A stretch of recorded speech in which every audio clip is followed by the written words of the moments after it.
This morning, when you think about love stories, if I say the word love story, we think of all these lovely pieces of imagery. At least that's what comes to my mind. Disney princess type stuff and happily ever afters and things like that. But oftentimes in those fairy tale love stories, some pretty messed up stuff happens before that happily ever after, right? You got to have some drama in there before the exciting ending. This morning, we are looking at a love story from the book of Genesis, but it's kind of a messed up love story, as we're going to see. If you would turn with me, we're going to read in a little bit from Genesis chapter 29.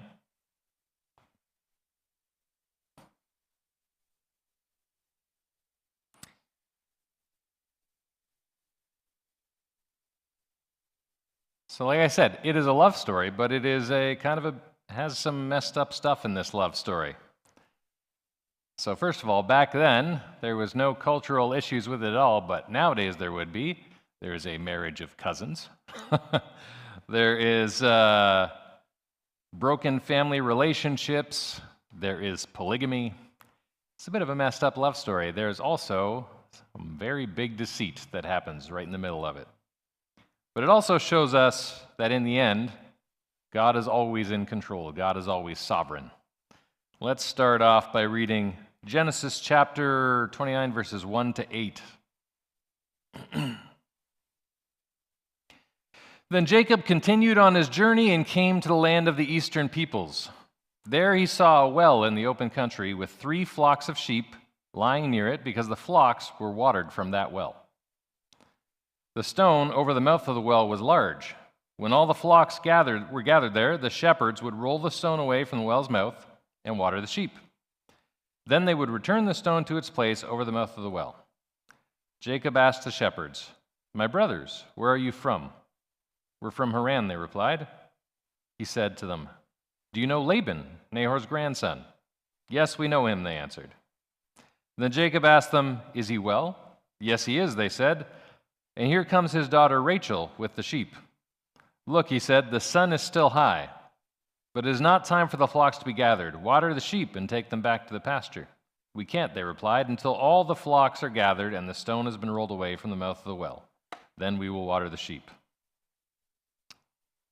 So let's get a little bit of an understanding and a context about how we got to this point here. We are continuing in our sermon series on Jacob, one of the patriarchs, Abraham, Isaac, and Jacob. And if you recall from 2 weeks ago, let's go back a little bit further. Why Jacob is here. Jacob is here because of what happened between him and Esau. If you remember back a little ways, Jacob tricked his basically blind father and got Esau's blessing. And as a result, Esau said he was going to kill him. And so Jacob here is on the run. He can't go back home. He doesn't have really anything with him that it mentions. He, as we saw 2 weeks ago, he was sleeping in the middle of nowhere with a rock for his pillow. This is the situation Jacob is in when he has gone in the past to all this trouble to essentially talk Esau into trading his birthright for a bowl of stew and then trading his father's blessing by tricking his blind father. So Jacob, this is where he ended up in the middle of nowhere, sleeping on a rock. And then God gives him this incredible vision that we talked about 2 weeks ago of the stairway or the ladder to heaven. And then Jacob continues on after that incredible vision, which I have to imagine is pretty life-changing. And then Jacob continues on the way he was going, because before he had left, not only was he running from Esau, but his father had told him to go to this area he's going to right now to find a wife, because Isaac did not want his son to marry from among the people that they were living around in the promised land, because they were practicing false beliefs, and he didn't want that brought into their community, into their family. And so Jacob goes where his dad told him to go to find a wife. And he's also on the run from his brother. He's had this incredible vision, and so that's how we end up here at this well. Let's continue reading a little bit further, verses 9 to 12. While he was still talking with them, Rachel came with her father's sheep, for she was a shepherd. When Jacob saw Rachel, daughter of his uncle Laban, and Laban's sheep, he went over and rolled the stone away from the mouth of the well and watered his uncle's sheep. Then Jacob kissed Rachel and began to weep aloud. He had told Rachel that he was a relative of her father and a son of Rebekah. So she ran and told her father. So, this is an interesting approach. Guys that are here, you know what it's like when you're approaching a girl that you find attractive, right? Have you ever tried walking up to a complete stranger that you find attractive, kissing her, then breaking down crying, and saying, by the way, we're related? Probably not the greatest approach. We'll see how it goes for him.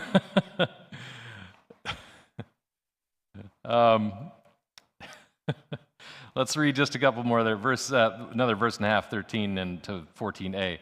As soon as Laban heard the news about Jacob, his sister's son, he hurried to meet him. He embraced him and kissed him and brought him to his home. And there Jacob told him all these things. Then Laban said to him, "You are my own flesh and blood." All right, so let's go back to Jacob here for a second. Why did he behave so strangely when he is meeting Rachel? Well, as we see here from Laban, they go up and greet each other with a kiss. So probably this was not a romantic approach right away with Rachel. He is giving the customary greeting. And then he was breaking down crying because of all the stuff that I just talked about that he's going through. He has nothing. He went from thinking he's in this very wealthy family, should be inheriting all this stuff. Now he has nothing, and he's found some relatives after going on this journey.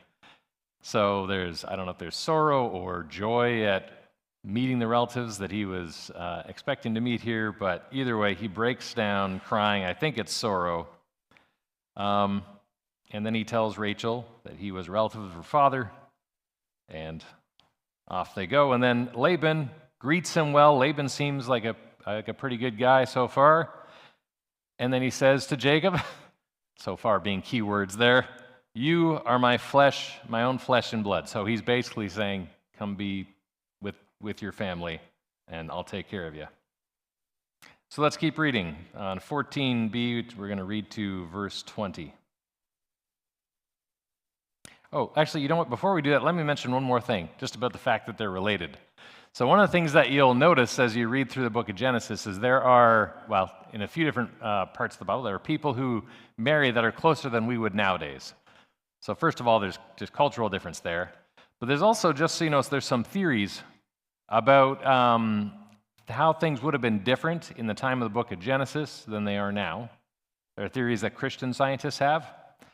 And one of the theories that Christian scientists that believe in creation, there are Christians out there that believe that God created us using evolution. I don't believe that. I think creation is a much more biblically fitting explanation, the traditional creation understanding. But people who believe in that, in creation of the world in a short term,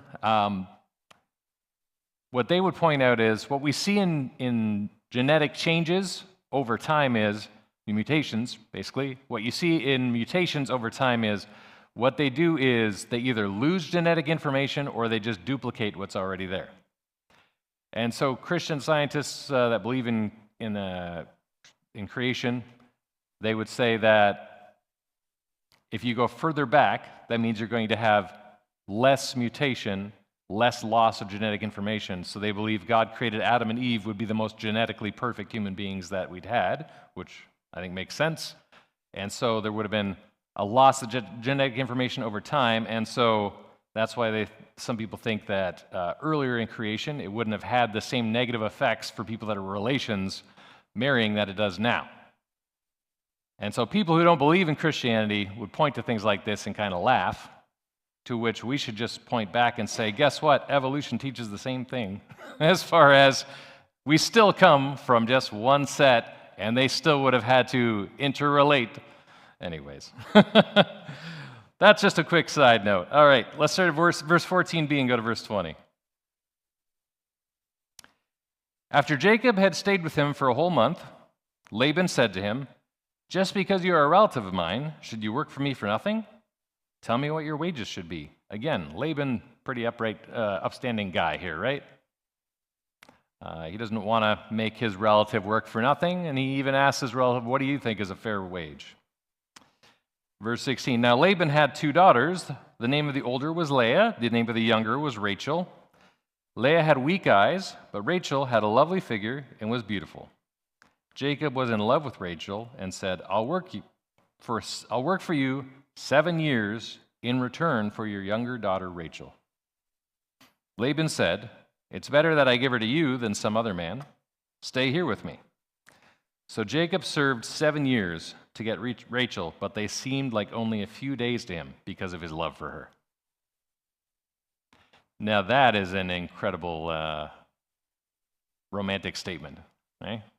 Seemed like 7 years of working seemed like only a few days to him because of his love for her. Now, when you first fall for somebody, it can be pretty powerful. But 7 years, that is an incredible statement of how he felt. Now let's also take a second and think about Leah. She's the older sister. She's not married. Her younger sister gets married. It's interesting that it mentions that she had weak eyes. So it's interesting because I'm not sure why it mentions that. They didn't have glasses back then. There's the joke nowadays that in the movies they have a girl and she takes her glasses off and suddenly she's beautiful. That's the cliche in those 90s movies especially and stuff, right? I'm tempted to quote a joke from The Office, but I won't. Because every time that joke from The Office comes on, Beth happens to be in the room somehow, and anyway, it's about girls with glasses, so. But there's nothing even like that being hinted at. Glasses did not exist, so I don't know why it's mentioned here precisely, other than.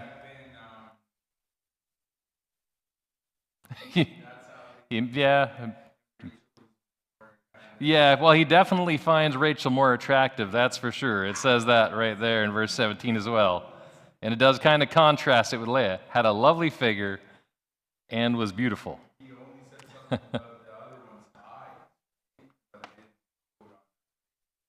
That's true. It only talks about her eyes, not about her figure. So yeah, she might just not have struck Jacob the same way, let's say. So, but so here's the thing with our modern day Bibles. They have a lot of wonderful stuff in there. They also spoil things before you get to it. If you see the headline there, Jacob marries Leah and Rachel. So this is what we got that little spoiler right there in the story. And we've got an arranged marriage going on. So let me talk about that for a second too. Because when you hear about arranged marriage, when I hear about arranged marriage anyways, maybe you feel the same way I do, something inside of you just kind of like, don't like the sound of that. And so you or I may be tempted to say arranged marriage is just outright wrong.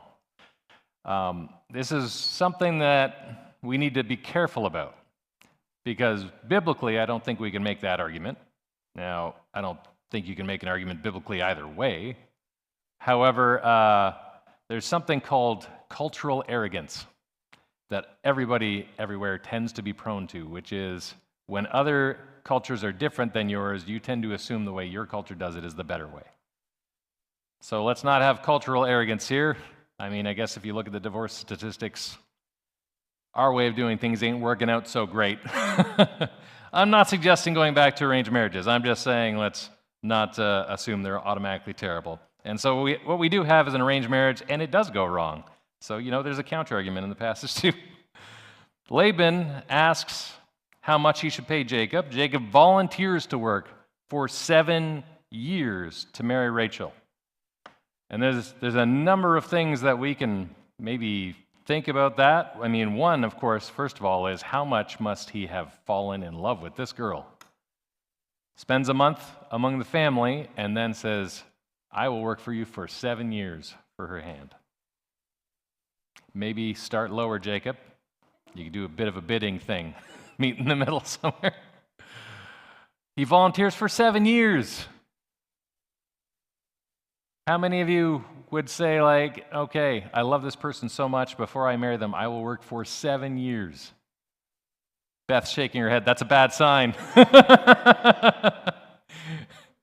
We've been together 20 years. How far are we away from this falling apart now? No.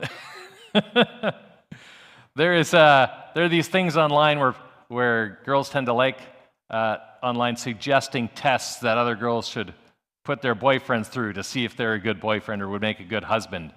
Like one that I saw was an orange peel test.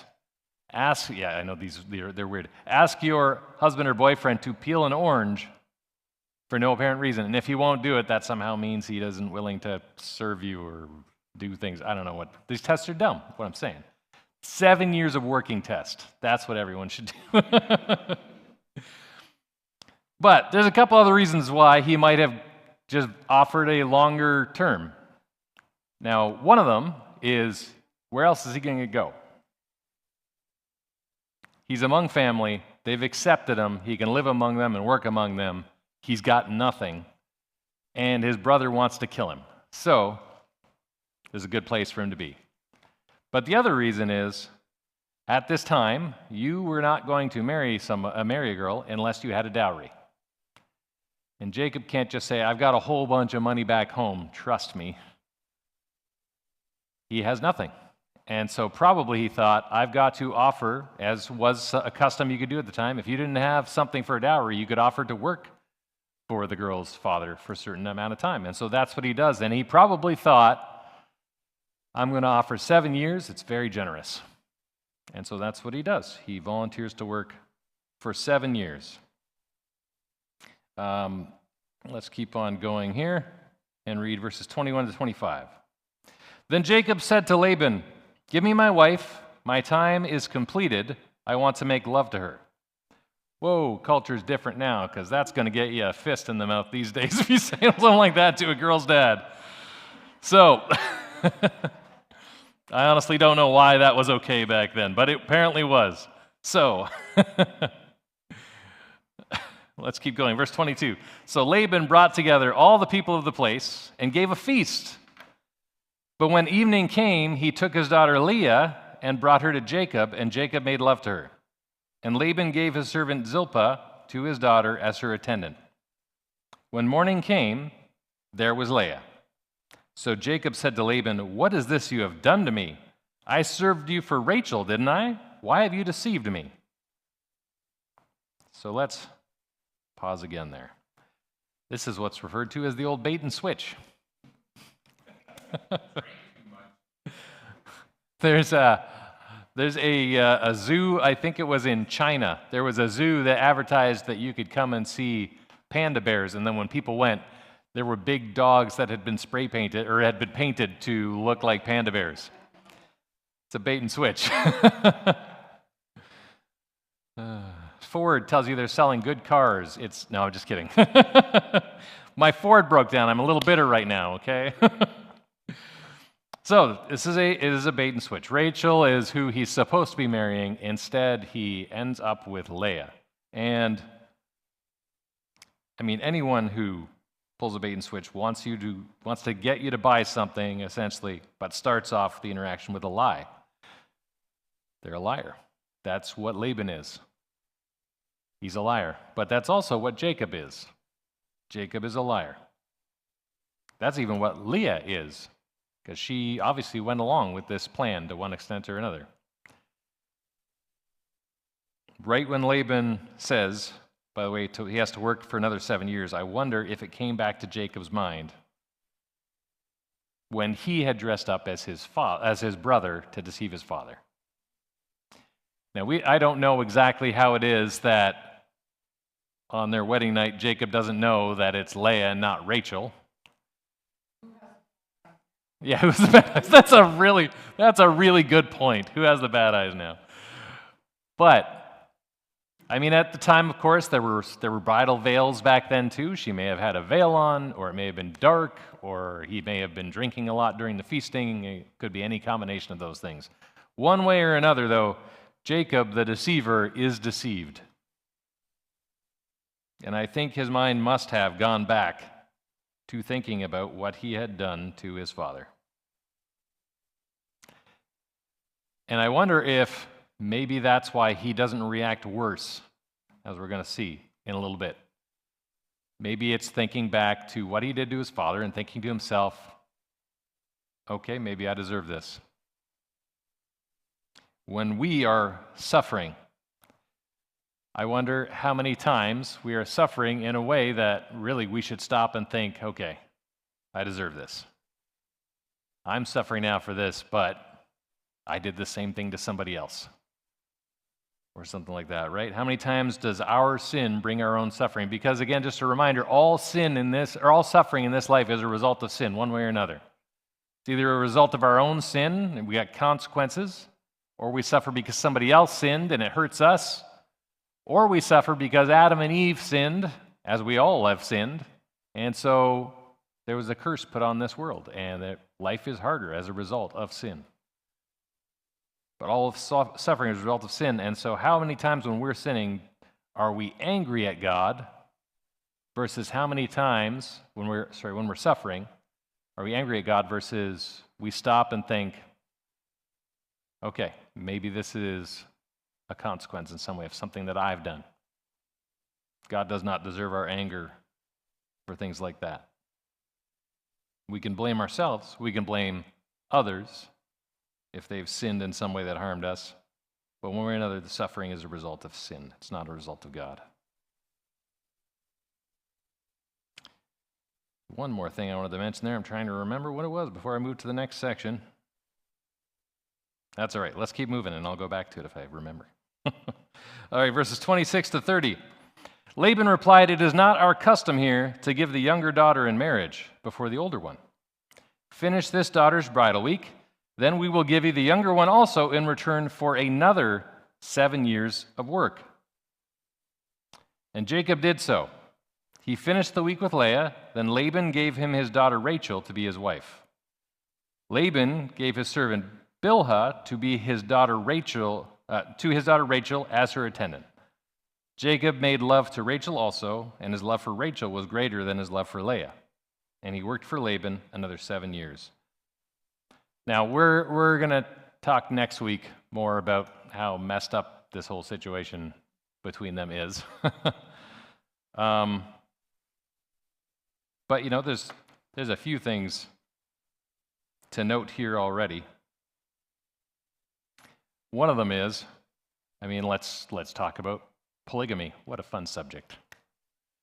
It is mentioned multiple times in the Old Testament. Each of the three patriarchs, they're marrying multiple people, and so then the question becomes, why does not God explicitly tell them not to do this? Why does he not explicitly tell them? I don't know. But here's what we do know. We know that God told us what marriage was to be intended to be in Genesis chapter 2. One man and one woman. For this reason, a man shall leave his father and mother, be joined with his wife, and the two will become one flesh. When Jesus was asked about divorce in the New Testament, his answer was to point back to what God had said at the beginning of Genesis that marriage is supposed to be. One man, one woman. There's supposed to be a unity there. The two become one flesh. There's supposed to be a unity. How do you have unity like that with multiple people involved? It just does not work. And so I think we have that warning from God by him telling us what marriage is supposed to be. And then when you do look at the people in the Old Testament who marry multiple people, it doesn't go well. It just doesn't.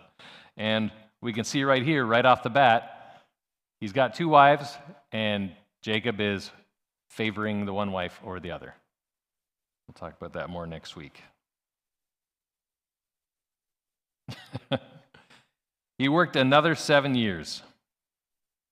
Why do we think maybe Jacob went along with that?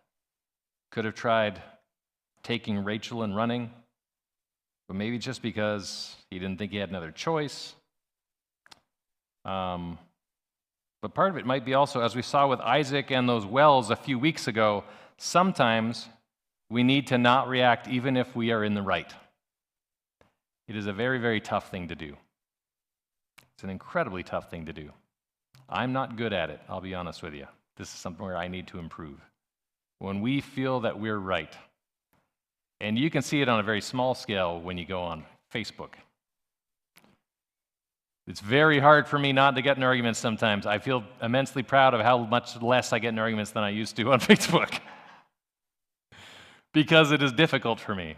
But if you feel like you are so right and the other person is so wrong, it is hard to let that go. And here's Jacob, who made a clear deal with Laban. He is absolutely in the right. But what's he going to do? He lets it go, and he works for another 7 years for Laban. And I think also something in Jacob's heart by this point had changed. We don't know exactly, we don't have it stated in the text. Now Jacob's heart changed and he became a follower of God and gave up his deceit. We don't see that laid out in the text, but I have to imagine that vision, that interaction he had with God at that stairway to heaven, I have to imagine that that impacted him, and that's probably where the change happened. He knew now that God was with him. God had spoken to him, had given him that message. And so maybe that is part of why he's behaving differently here when before he might have tried something to trick his way out of it.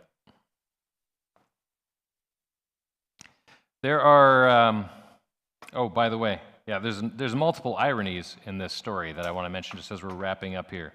There's 3 of them I want to highlight.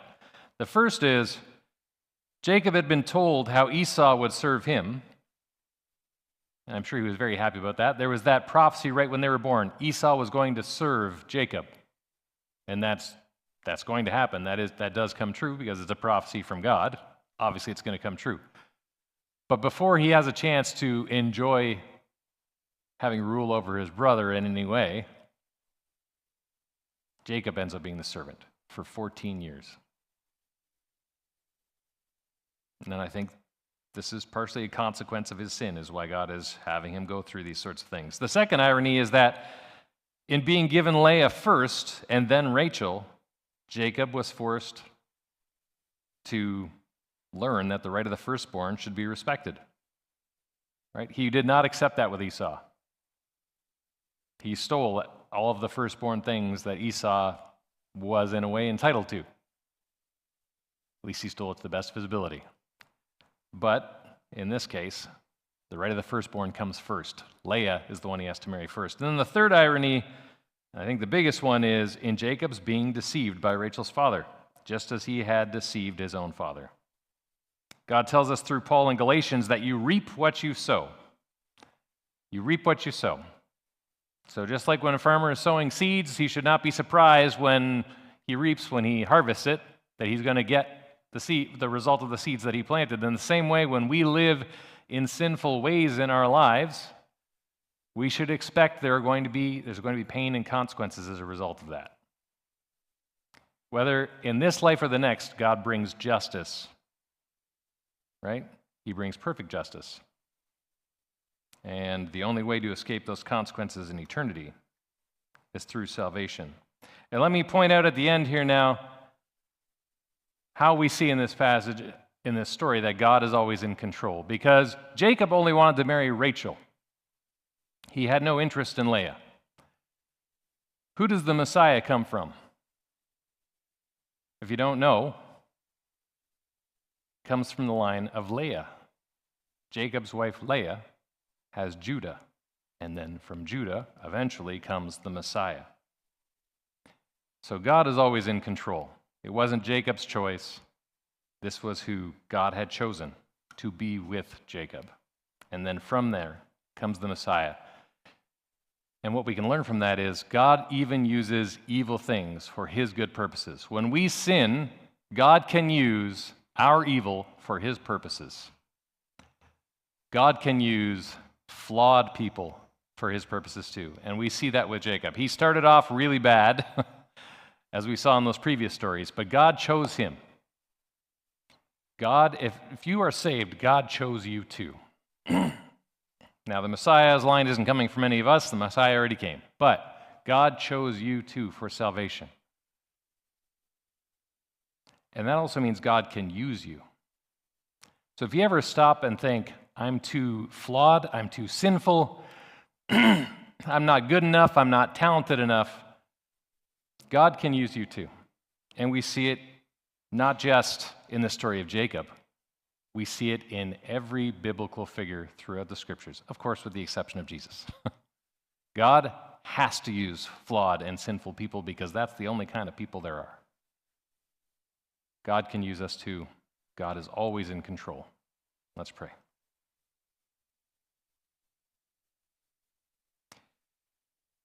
Heavenly Father, I thank you for your word. Thank you for this life of Jacob that we have to see here, how you can take someone who is on such a bad track in his life, somebody who has ended up in the wilderness with nothing, Lord, and yet you can take his life and do something incredible with it. Lord, as we see this in this story today about Laban and how he was so quick to deceive, I pray, Lord, that you would help each one of us in this congregation to be honest people. Lord, I know everyone who calls themselves by the title of Christian is a representative of you in this world. I pray that you would help us to be honest in the big and the small things, that you wouldn't let temptation draw us into deception. And Lord, I thank you for your showing us again in this story that you are always in control. That we see that the Messiah came from how you could use even sinful Laban's actions here. And so, Lord, I thank you that you're in control because that means we can trust that there's a purpose for the things that we're going through, and we can trust, Lord, and I do trust that you have eternity waiting for us, an eternity in paradise. Lord, I pray for your blessing on us today and your blessing on this congregation as we go out through the rest of this week. In Jesus' holy name, amen.